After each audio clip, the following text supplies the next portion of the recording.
Şimdi size çok bakın, ülkenin her yerinde görmek istediğim bir manzarayı göstermek istiyorum. Her sokakta görmek istiyorum ben bunu. Evet, o alana geldik. Gel gel, röportaj var gel. Ve buranın sırrını birazdan siz de öğreneceksiniz ve ortada sır diye bir şey kalmayacak zaten. Gelin gidelim.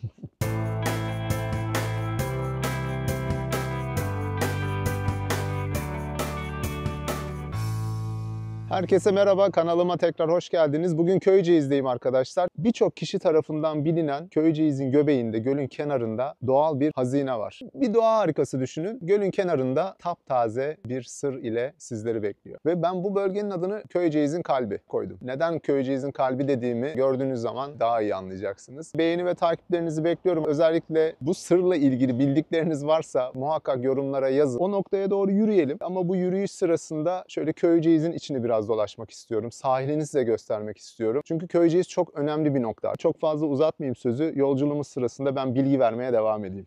Ben de Köyceğiz'de sahilde yolun bu tarafına hiç geçmemiştim.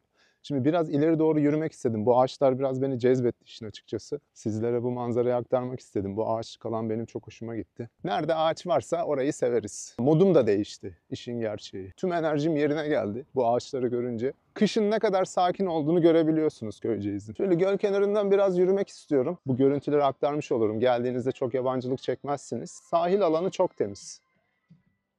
Şimdi size çok bakın, ülkenin her yerinde görmek istediğim bir manzarayı göstermek istiyorum. Her sokakta görmek istiyorum ben bunu. Köyceğiz'de bununla o kadar çok sık karşılaşıyorum ve gurur duyuyorum ki. Gerçekten yani Köyceğiz'e her geldiğimde böyle aklım kalmadan geri dönüyorum evime doğru. Az önce de gördüm bir tane. Göl kenarında bazı köşelere böyle istasyonlar koymuşlar. Ağzına kadar dolu. Hem kedi hem köpek maması var. Yanında da muhakkak şöyle bir bidon su var. Tebrik ediyorum. Yani bunu Köyceğiz Belediyesi yapıyorsa gerçekten gurur duydum. Darısı diğer belediyelerin başına. Köyceğiz Gölü'nde yazın oldukça su sporu yapılıyor. Kürek organizasyonları düzenliyorlar. Köyceğiz'in gölüne aslında Köyceğiz'in kalbi diyebiliriz arkadaşlar. Çok sakin yapısıyla bu göl adeta böyle Köyceğiz'in aynası olmuş. Bir ayna görüntüsü veriyor. Benim az önce bahsettiğim nokta tamamen bu kalbin de bence merkezini temsil ediyor.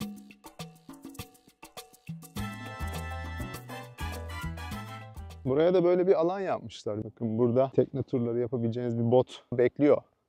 Evet, Köyceğiz Gölü'nün huzur veren manzarasından başladım arkadaşlar. Böyle sona doğru geldim ama tabii yolun karşısından yine yürüyebileceğiniz mekanlar var, alanlar var. Böyle kafelerde yine oturup çay içebilirsiniz. Ama ben Köyceğiz'le ilgili özet bir bilgi vermek istiyorum arkadaşlar. Köyceğiz'in merkezinde yapabileceğiniz sınırlı şeyler var. Bunlardan biri tekne turudur. Tekne turunu yapın ama tekne turuyla uğranan yerlere muhakkak bireysel olarak gidin. Oralarda biraz fazla zaman geçirin. Örneğin Ekinci Koyu var. Tamamen doğal bir kaçış noktası. Yani Köyceğiz'den böyle yaklaşık 40 dakika bir uzaklıkta doğa ile iç içe sakin bir sahil köyü. Çok berrak bir denizi var, bozulmamış bir doğası var. Ekinci Koyu'nun denizi genellikle dalgasızdır. Bu yüzden şnorkelle dalışlar için çok uygun. Tekneyle Ekincik mağarasını da ziyaret edebilirsiniz. Koyun içinde bir mağara var diye biliyorum ben. Bunun dışında kano sporuyla da hatta bölgedeki butik oteller de bayağı böyle bir sessizliğiyle, sakinliğiyle meşhur. Sultaniye Kaplıcaları ve Gölü var. Birkaç tane böyle kapalı havuz yapmışlar su kaynağının çıktığı alana. Oralara çok uygun bir fiyata. Geçen yaz 40 liraydı. Ve bu kaplıca yine Köyceğiz Gölü'nün kenarında yer alıyor. Yani burada göle kadar kaynak suları fışkırıyor arkadaşlar. 39 derece bir su sıcaklığı seviyesine kadar çıkabiliyormuş. Mineral içeriği bakımından oldukça zenginmiş. İşte romatizma, cilt hastalıkları, stres gibi rahatsızlıklara da iyi geldiği söyleniyor.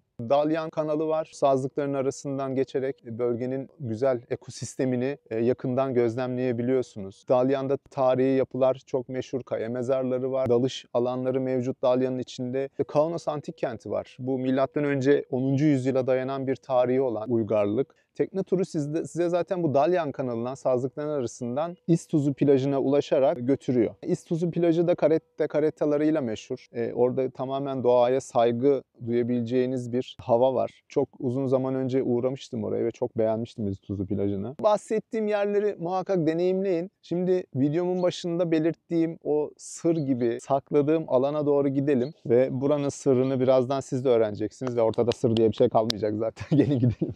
Uzun bir sahil var burada. Yani yürüyüş yapmak için kendinizi evden sadece bu sahile getirmeniz yeterli. Temiz, sakin.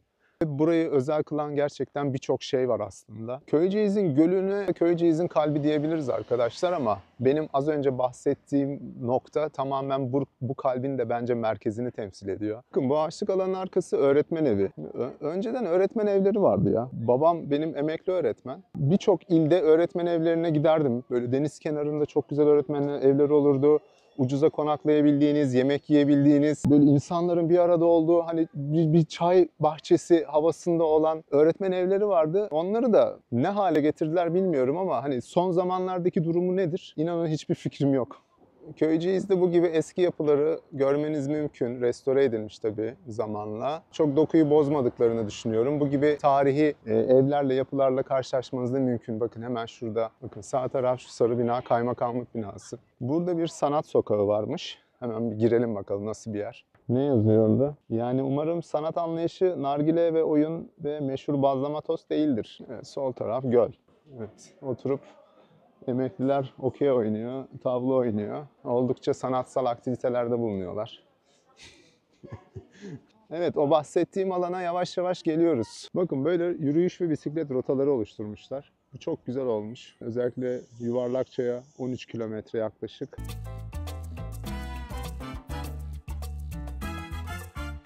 Evet, o alana geldik arkadaşlar. Gelin bakın. Şimdi bu gölün kenarında 15 yıl önce bu alanı yapmışlar. Göl kenarında hiç bitmeyen Köyceğiz'in kalbi dediğim kaynak noktası. Bakın. Burada 4 adet çeşme var. Her bir tarafında birer tane çeşme bulunuyor. Ya bu suyun özelliği şu. Ya bir insanın içmesi gereken pH oranı minimum 7 ve üzeri olmalıymış. İnsan sağlığı açısından çok faydalıymış. Marketten içme suyu alıyorsanız pH oranına bir bakın. 7'nin altındaysa, hatta bence 8'in altındaysa çok içmemeye çalışın o suyu. Şimdi ben burada bir su mühendisi bir abiyle karşılaştım. Aktardığı bilgileri de size hemen ekleyeyim şimdi. Bir kulak verin size zahmet. Şimdi şans eseri bir su mühendisine denk geldik. İsim neydi abi? Tevfik abi, bu su hakkında bilgi verir misin bize biraz? Ya bu su bizim karstik dediğimiz Kiraçtaşı içindeki boşluklardan, yani yeraltı nehirlerinden gelen bir su yani. Su, evet. Nereden geliyordu su? Burdur tarafından, deniz tarafından geliyor. Öyle. Buradaki dağın adı neydi? Geldiği dağın adı? Tek bir dağdan değil bu. Aynı Yuvarlakçay'ın Suyu. geldiği güzergahtan geliyor bu. Evet. Ve pH'i Yüksek. 8'in üzerindedir. İlaç Evet. gibisidir yani. Evet. Çay falan da güzel oluyor. Ben ta Gökçe'den geliyorum buraya. Hazır gelmişken bir de tanıtmak istedim bu suyu. Var mı peki içindeki mineraller vesaire? Etrafın jeolojisine bağlı bir olay ya. Evet. Alt manto materyali buradaki hakim olan formasyon. Evet. Mesela Çile tarafında düşüktür. O suyu falan diyorlar ya. Evet. Aslında 6,5 falandır yani. Çok kötü zaten O abi. ödem yapar adam o. Yok Ödem yapar yani. O suyu içiyorsun içmemiş gibisin abi. İşte orası yani üst manto materyali. Granit diyor yani granit o tip taşlar var. Evet. Onun içinde bir sürü mineral vardır. Evet. Ondan dolayı yani. Peki bu çeşmenin tarihi hakkında bir bilgi var mı? Yok, bu çeşme yeni daha. Yeni. Kaç yıl mesela yeni derken? Yani 10-15 sene. 10-15 senelik. Peki bu çeşmeden öncesini biliyor musun abi sen? Çeşmeden önce bir akar var mıydı burada? Vardı. Vardı değil mi? Tevfik abi sağ ol.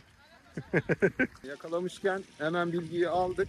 Şimdi birkaç vatandaşla da buraya gelenlerle de söyleşi yaparız. Çok güzel çay oluyor. Çok böyle kahvesi çayı yemek yapacağım bununla böyle fasulye banacağım. Köyceğiz halkının suyu karşıladığı yer bu bölge. Denizli ve Burdur tarafından gelen bir su. Sandraz dağlarından işte bu yuvarlak çayı besleyen su. Ve gölün kenarında hemen arkadaşlar bakın. Evet şöyle birkaç vatandaş gelse de röportaj yapsak çeşmeyle ilgili. Gel röportaj var gel. Ben bu çeşmeyi ilk keşfettiğimde suyu içerken biraz çekindim. Ya göl kenarı dedim şimdi ne bileyim göl suyunu mu içiyoruz acaba? Bizi kandırmasınlar dedim. Çünkü gölün kenarında olması ve kaynak suyunun bu kadar göle yakın bir şekilde bu kadar gür akması beni biraz endişelendirmişti. Ama içtikten sonra anladım. Hatta Türkiye'nin önemli su markalarından birinin suyu temin ettiği yer bu Sandraz dağlarında, Köyceğiz eteklerinde, Köyceğiz tepelerinde dağlarına yerleşmiş. Tabii reklam olmasın diye ismi söyleyemiyorum. Burada kimsenin ben kolay kolay çok acil olmadıkça bakkaldan su aldığına tanık olmadım. Bundan sonra ben de almayacağım zaten. Var mı çeşme hakkında bilginiz? Su ile ilgili daha doğrusu. Yer altından. Kaynak suyu yani. Buraya çakıyor çıkıyor. Çok da yaygın. Evet. Köyceğiz'de Evet. Yeraltı suları Su. çok zengin. Bu Sandraz, yuvarlak çay falan onları da besliyormuş bu su anladığım Evet. kadarıyla. Aynı suymuş. Bir yaylamız var. Ağla Hı yaylası. hı. Ayla işte. Onun ilerisinde bizim bu şehir suları oradan Evet. geliyor. Evet. Yani temiz. Temiz temiz. Kahveleri de yaptırılıyor bunlar. Biz de içiyoruz köyde ama biraz kireçli bizim suyumuz. Teşekkürler. Kolay gelsin. Sağ olun. Sadece güzel olduğunu biliyorsun. Aynen. Kaç senedir burada su alıyorsun abi? Vallahi ben yeni başladım buraya da. Yeni başladın. Herkes alınca sen de mi? Ben de mi alayım dedin. Kesinlikle. Lezzetli ama değil mi? Güzel çayı, Güzel, kahvesi güzel. güzel oluyor. Aynen aynen. İyi, afiyet olsun. Teşekkür ederim abi, sağ ol. Su doldurma sırası bende. Şimdi bidonları getirdim tabii. Gelmişken su almadan gitmek olmaz. Ayıp olur. Damacanalarımı doldurmaya başlayayım. Tepeden göstereyim. Sularımı aldım. Şimdi araca götüreceğim. Evet, sularımızı da aldık. Çeşmenin başında böyle sıra olur, kuyruk olur. Bugün de oldukça sakin bir güne denk geldik. Olsun. Yani en azından birkaç kişiyle sohbet ettik. Su bütün Köyceğiz'i, Denizli'yi, Muğla'nın bir kısmını besleyen bir su. Şu dönem dünyanın en kıymetli şeylerinden biri su olmalı. Birçok ülke şimdiden gizli saklı yer altına su depolamaya başladı. Aklı yolu bir, ben olsam böyle yaparım. Giderek susuzluk artıyor çünkü. Ülkemizde bunun en iyi örneklerini görebiliyoruz. Köyceğiz'in sokakları genellikle geniş arkadaşlar. Sol tarafta böyle kurulan pazar alanı var. Köyceğiz köy pazarını tanıtmıştık. Sağ üst köşeye bırakıyorum onu da. Barış Sokak'mış bu sokağın ismi. Ya ben burada böyle dokuyu bozan evler olduğunu da düşünüyorum.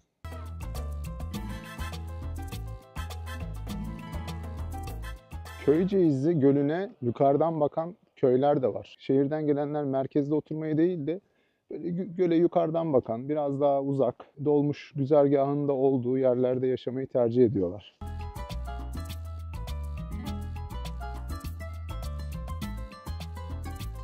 Yolunuz düşerse muhakkak o çeşmeye uğrayın ve su alın yanınıza ve suyunu tüketin. Videonun altına yorum yapmayı unutmayın arkadaşlar. Paylaşacağınız bilgiler benim için çok önemli. Elimden geldiğince Köyceğiz hakkında özet bilgiler vermeye çalıştım. Takip ve beğenilerinizi bekliyorum. Köyceğiz'den ışığınızı koruyun. Doğa dengede.